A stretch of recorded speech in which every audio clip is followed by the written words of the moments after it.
Советского и российского пианиста Святослава Теофиловича Рихтера. Начну с топа вопросов, которые каждый пианист хотел бы задать Рихтеру. Их уже задали, а именно в беседе в 1982 году. «Вы когда-нибудь сочиняли музыку?» Рихтер ответил: «Да, когда я был еще очень молодым, прежде чем поступил в консерваторию. Я даже начал писать оперу, но она так и осталась незаконченной. Какое музыкальное произведение вы считаете наиболее сложным?»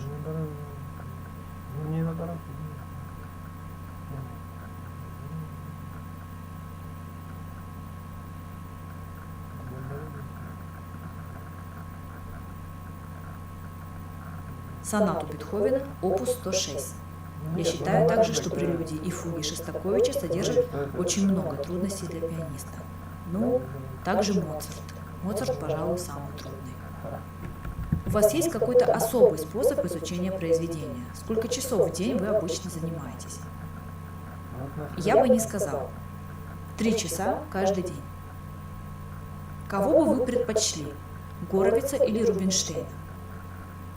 Рихтер ответил, что очень любит Рубинштейна.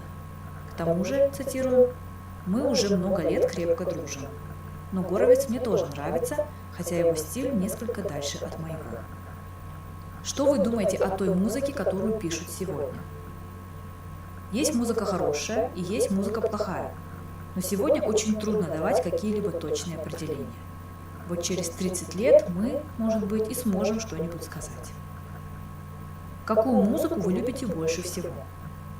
Я безумно люблю камерную музыку и, естественно, ту, которая написана специально для фортепиано. Но больше всего я все-таки люблю оперу. Вы считаетесь с мнением критики? Несколько раз критики меня очень разочаровывали. От некоторых знаменитых критиков я ожидал более профессиональных заключений о моем стиле игры. Я часто рассчитывал не на обычную, заранее составленную статью, которую могли написать, допустим, за день до концерта. Были и такие критики, которые на концерте не могли даже узнать, что я играл на бис, и путали, например, Шопена с Дебюсси или с Брамсом. Что вы думаете о фортепианных конкурсах? Не могу сказать, что отношусь к ним положительно. Разумеется, они дают молодым исполнителям блестящие возможности начать свою карьеру.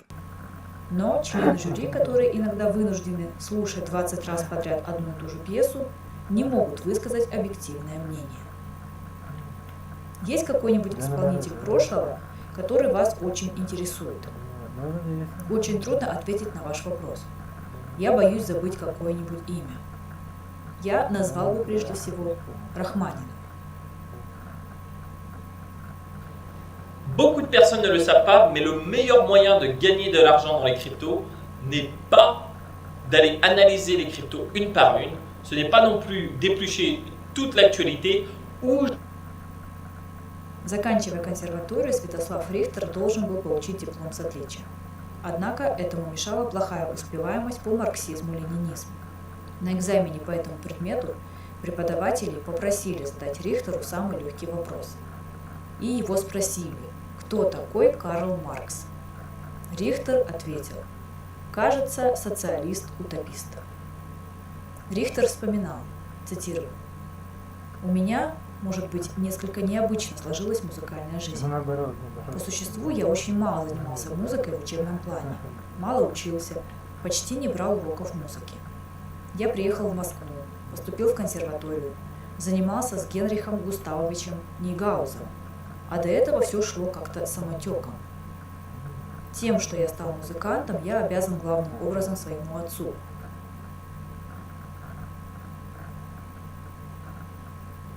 Он создавал в семье музыкальную атмосферу. Это получалось совершенно естественно. Он был пианист, окончил Венскую консерваторию очень давно. Он был довольно пожилого возраста, гораздо старше матери, на много лет. У отца были ученики. Как музыкант он пользовался авторитетом, но сам я с ним не мог заниматься совершенно. У меня он не пользовался авторитетом, вероятно, именно потому, что я был его сыном. Трижды мы пробовали, и каждый раз кончалось тем, что он отказывался со мной заниматься. Отец был очень мягким человеком, а я почему-то делал все наоборот. Музыкой я заинтересовался лет 7-8, когда стал жить с родителями. До этого с 4 до 7 лет я жил у родственников моей матери. Там я был увлечен другим искусством. Сестра моей матери была довольно талантливой художницей, и у меня было желание стать художником.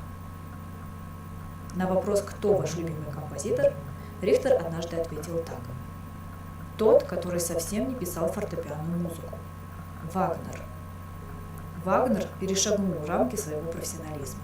У него все сливается. Музыка, театр, литература, дирижирование.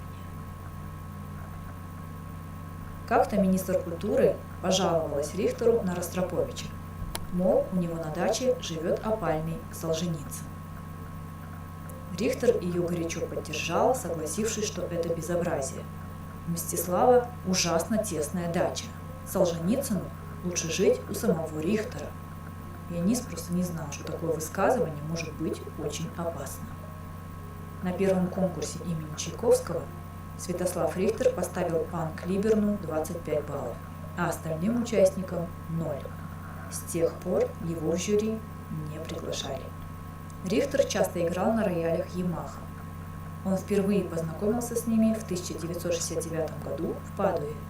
Впоследствии на музыкальном фестивале на юге Франции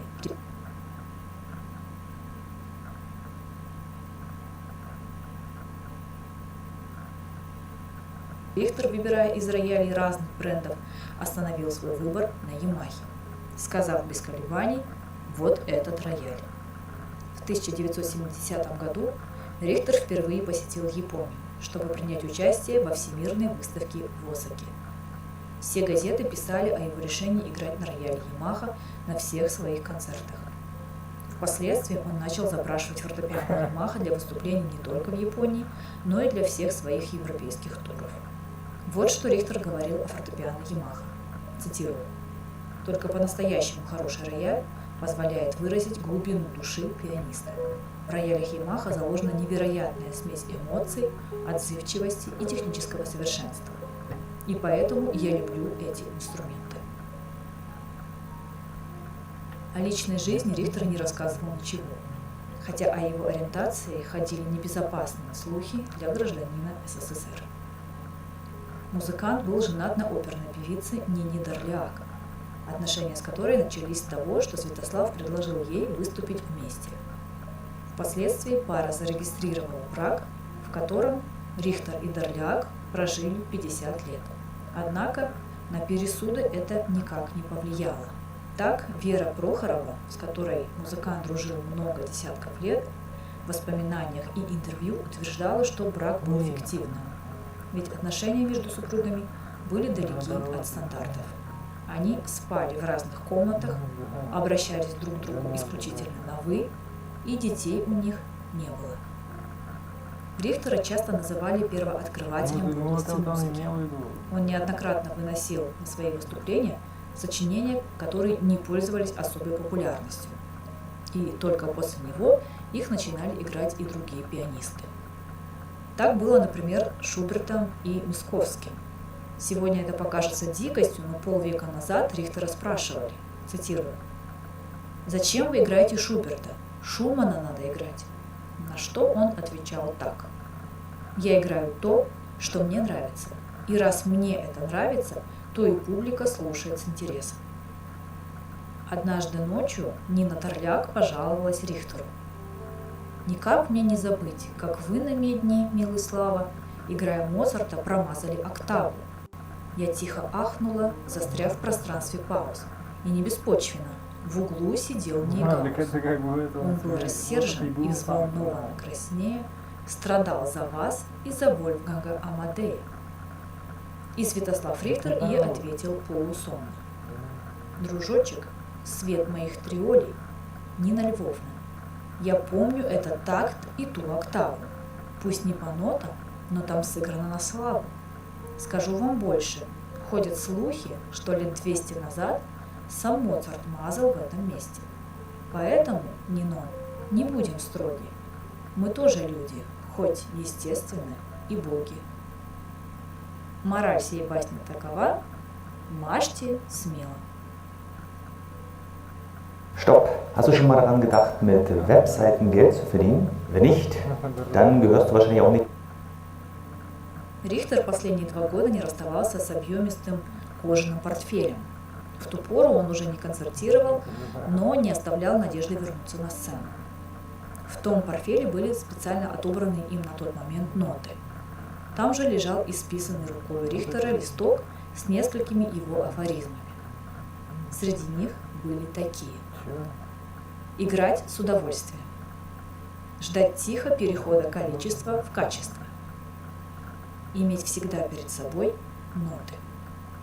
В старости Рихтера мучила депрессия. Здоровье подводило музыканта, не давая ему концертировать и заниматься музыкой даже для себя. Пианисту не нравилась собственная игра. Рихтер всегда избегал интервью и, кажется, изменил этому обычаю лишь однажды. За несколько месяцев до своей смерти он дал интервью французскому телевидению. Фильм в разных странах Европы шел под разными названиями. Где-то как «Рихтер непокоренный», где-то как «Тайна Рихтера». Оба этих названия, каждое по-своему, вполне отражают суть фильма, которым легендарный музыкант как бы подвел итог своей жизни. В нем он с откровенностью поведал миру о таких деталях, к которым и близко не подпускал никого и никогда. Процитирую несколько фраз из его монолога.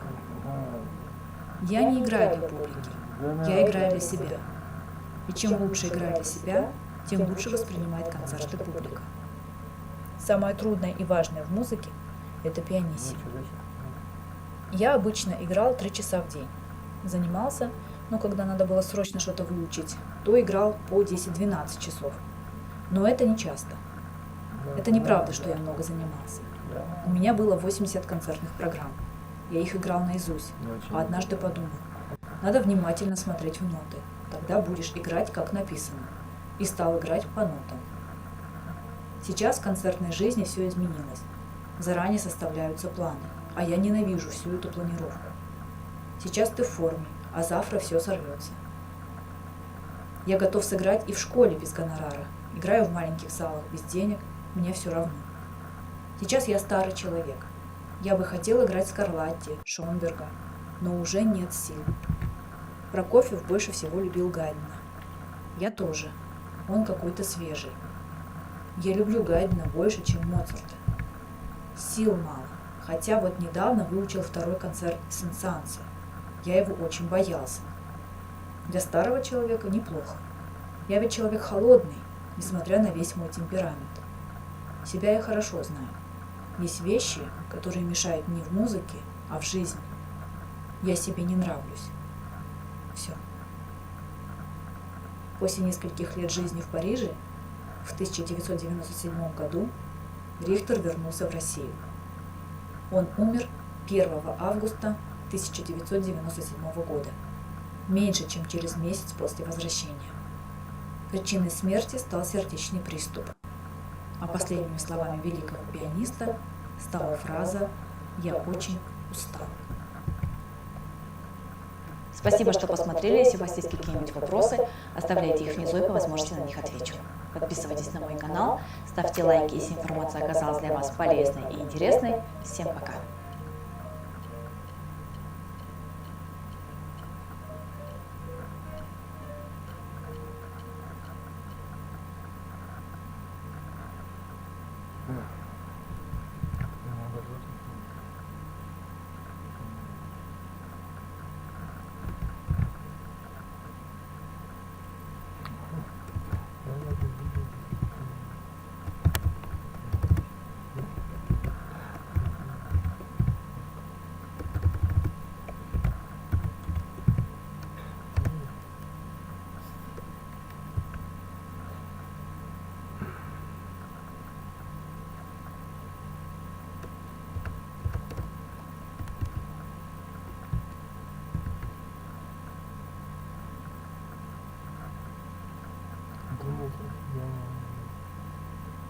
In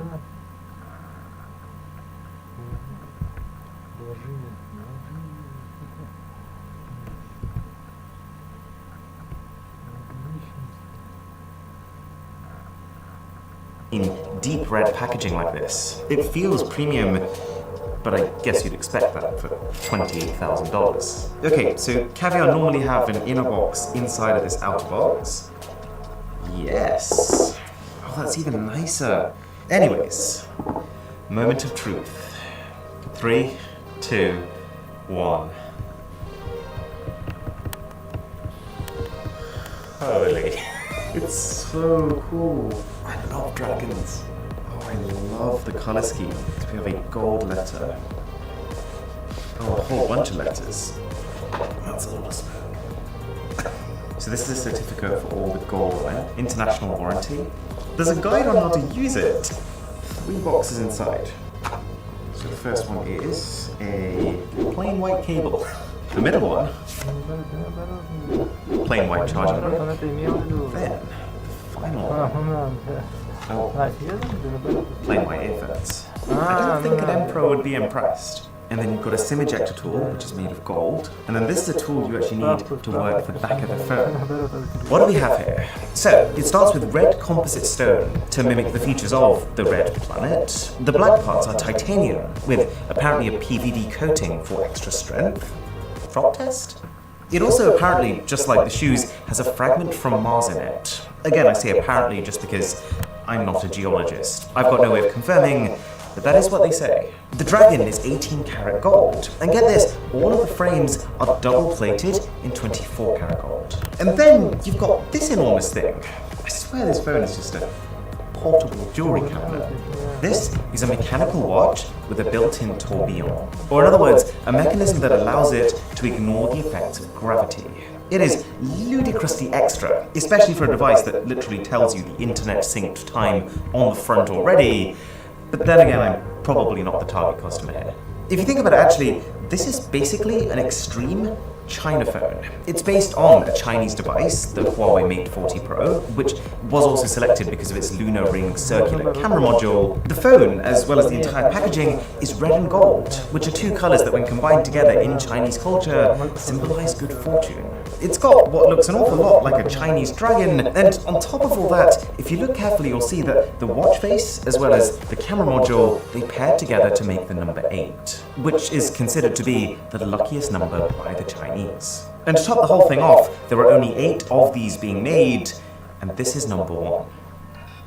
So, alongside scripting this video, one thing that I've also been doing in my downtime is listening to the audiobook of June through Audible, who sponsored this video. And I'm not gonna lie to you, up until about 2 weeks ago, I thought Audible was just someone reading out a book to you.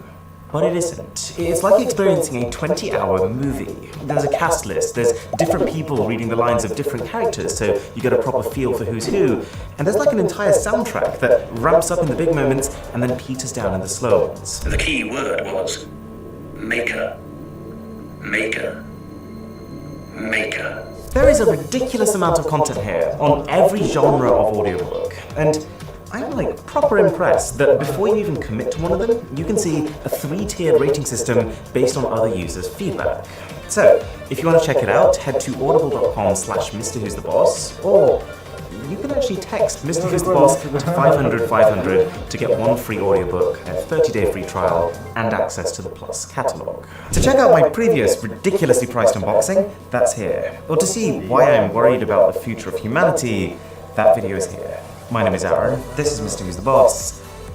I'll catch you in the next one.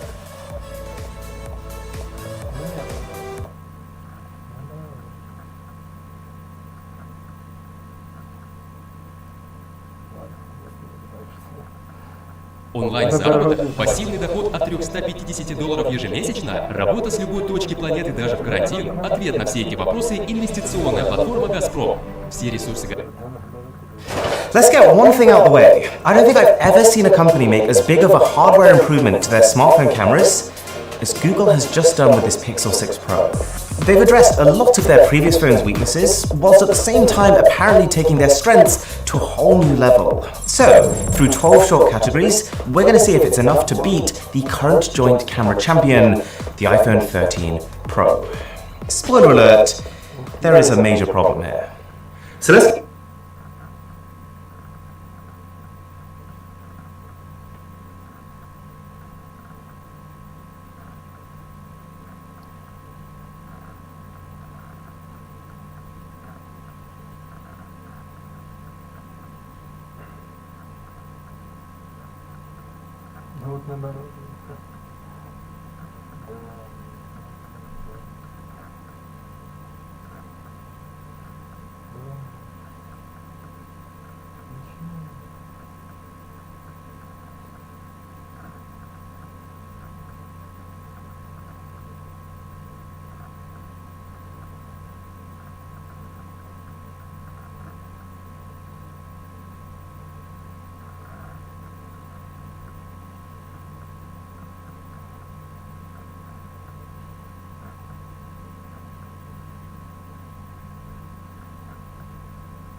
Let's kick things off with audio. Right now you're listening to the sound quality from the Pixel. Right now you're listening to the sound quality from the iPhone. Pretty comparable, right? Until you go to a louder environment. The Pixel now has the option to eliminate it, and it's rather effective. So I'm giving audio to the Pixel. And this phone also wins when it comes to zoom. Like, even though one of the key upgrades for the iPhone 13 Pro was its new 3x optical zoom camera, it doesn't measure up to the Pixel's 4x camera. And it's not just that Google's is more zoomed in, it's also that it's a higher quality and higher resolution camera. And so there's just even more room to zoom in further beyond that 4x number. So, for example, in this scenario here, if we decide that we want to take a closer look at what's happening on this bench, we can zoom in 2x, 3x, 4x, 5x, and now 10x, and you'll find that the Pixel's image is pretty presentable even at this magnification. But it's not just zoom distance. Because of this higher quality sensor, when I'm taking zoom photos with the Pixel, the end result also often just looks more cinematic.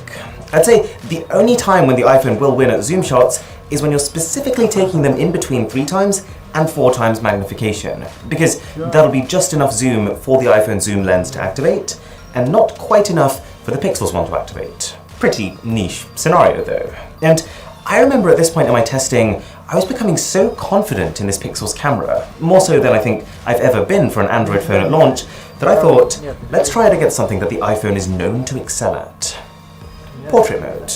Interesting results, we'll put it that way. So if you're taking portraits using the normal 1x zoom mode, then both are very good, but also very different. See, in a way, the iPhone plays it safe. It generally goes for softer tones and subtle levels of gradual background blur as objects get further away from the camera. The Pixel just dives in head first. It uses a little bit of digital zoom to get closer. It dials up the contrast, and instead of being gradual with its background blur, its shots look an awful lot like they've just kind of cut the subject out and then slapped a huge amount of uniform blur on everything else around them. And while that sounds like going down the easy route, it might be, to be honest, it doesn't necessarily mean that they're worse in these situations. The benefit of confidence like this is that when things do work out, they can look astonishing. And while I do think that the iPhone is more reliable with human subjects, and that the way it handles blur is technically more correct if you were trying to mimic a higher-end mirrorless camera, things get spicy when you start talking about inanimate objects. That didn't sound right. The Pixel is much better at figuring out objects like hands, watches, bottles, glasses, etc. And while you'll spend so much time on the iPhone faffing around trying to find the right distance for portrait mode to activate on these things, with the Pixel you just tap the subject to lock focus and hit that shutter button. However, there is one thing to bear in mind with this portrait category. If you go right up close to someone's face to take a shot, this is what it will look like. If you step back a little and then use a bit of zoom, it'll look nicer. And basically the further you step back and the more zoom you're able to use, the more flattering a person's face will appear because your lens won't be distorting their features as much. This is why when you go onto portrait mode on this new iPhone, it will straight away switch to its 3x zoom camera by default.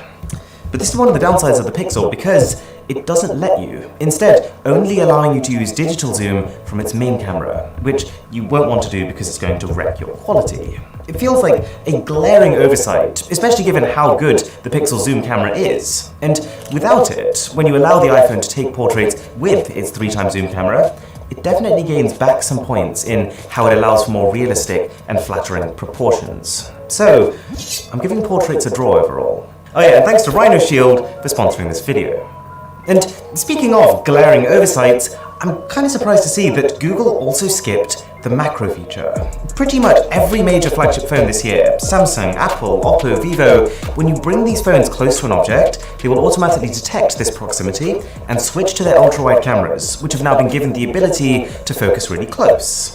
Now, it's not what I'd call a major camera feature, but it's also not a minor feature. And it feels kind of weird that we have all these wacky, crazy, niche software modes like Action Pan on this Pixel, but not one of the more standard industry features like the ability to take close-ups. But let's talk about these software features actually, because the Pixel does have quite a lot that are worth a mention.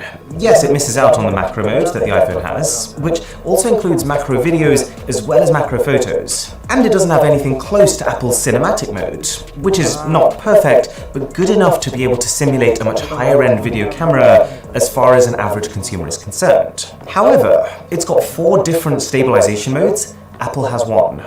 It can take photospheres, think of them like a fully 360-degree snapshot, and a genuinely cool mode to use at a vantage point of some sort. It's got a way more advanced editing suite built in, with features like segmented adjustments, to be able to apply settings to individual parts of a photo, as well as face deblurring after you've taken a shot, which is sometimes indistinguishable from Magic. Oh, and speaking of Magic, a tool called Magic Eraser, which can identify photobombers and allow you with one tap to literally delete them from existence. You can pull up normal photos and, even years after they've been shot, convert them to portrait mode.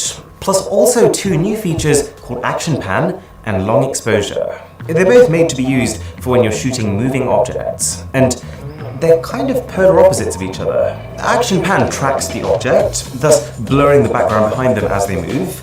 Long Exposure tracks the background, thus making the foreground, whatever it is that's doing the moving, a blur. These aren't exactly groundbreaking, but it is cool that on the Pixel 6 you can take these without needing to use a tripod.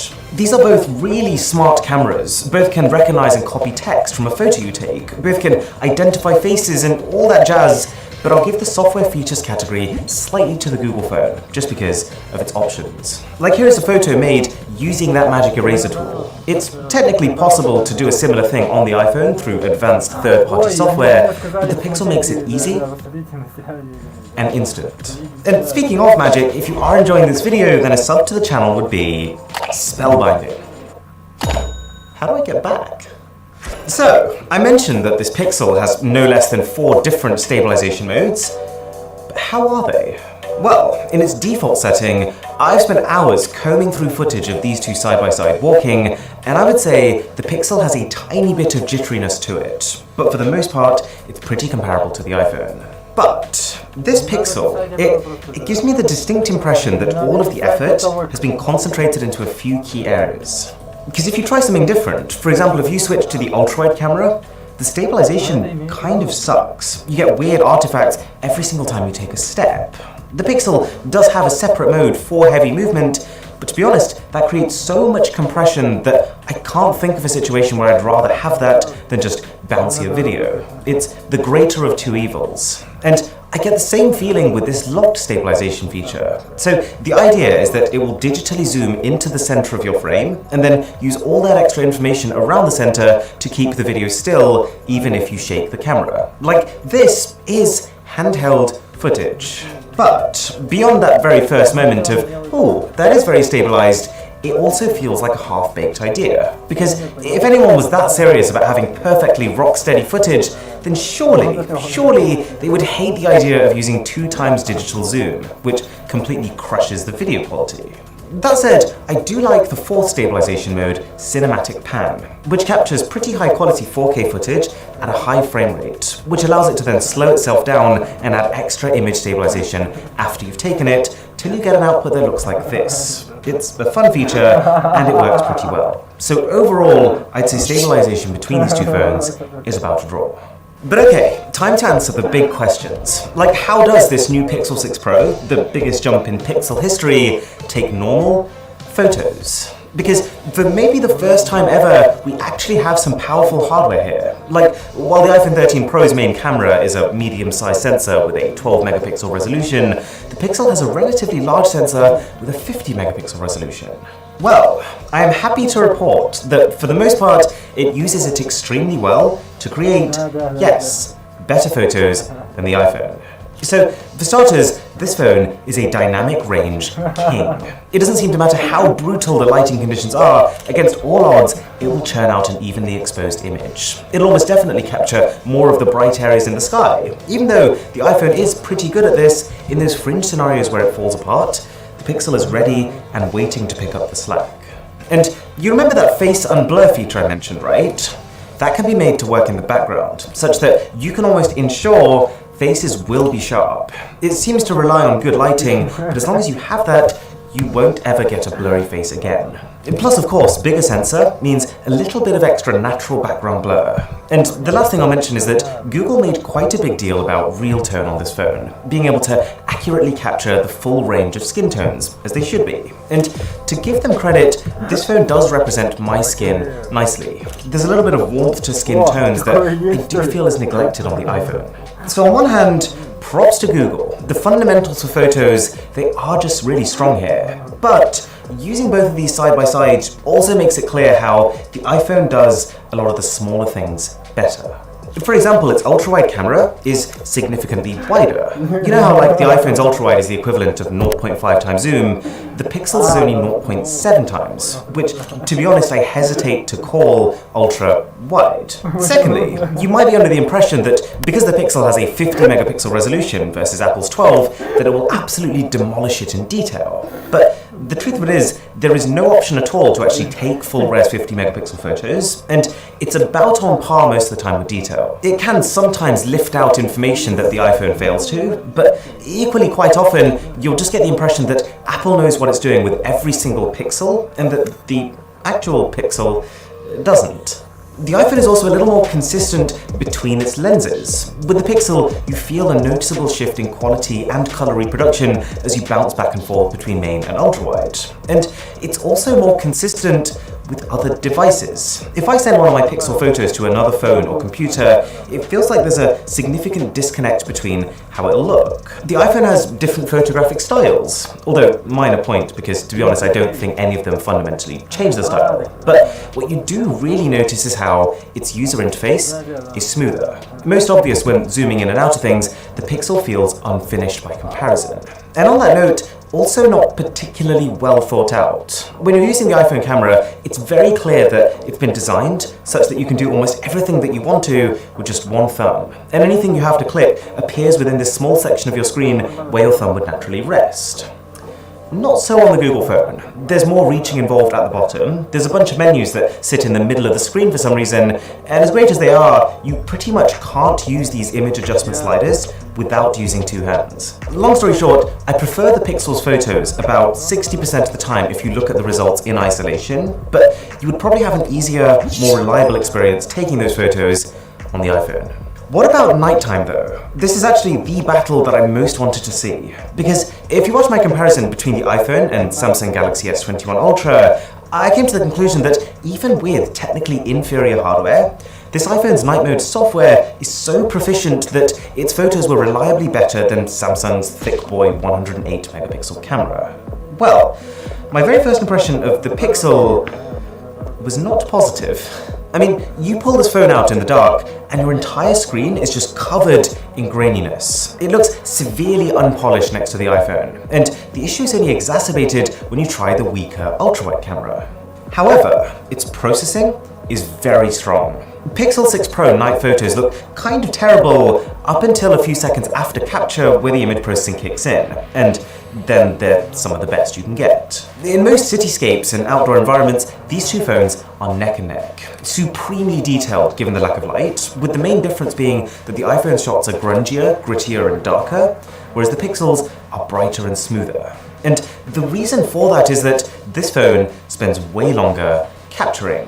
For a night mode shot where the iPhone might take 1 to 2 seconds, the Pixel will take about 4, twice as long. And the longer that you capture for, yes, the more light, but also the more likely the image will be soft, because there's going to be more hand movements as you're letting that light in. So, taking night mode shots of people, for example, you're way more likely to get a soft face if you're using a Pixel. Or taking handheld photos of night skies, you're way more likely to get slightly blurred trees underneath with the Pixel.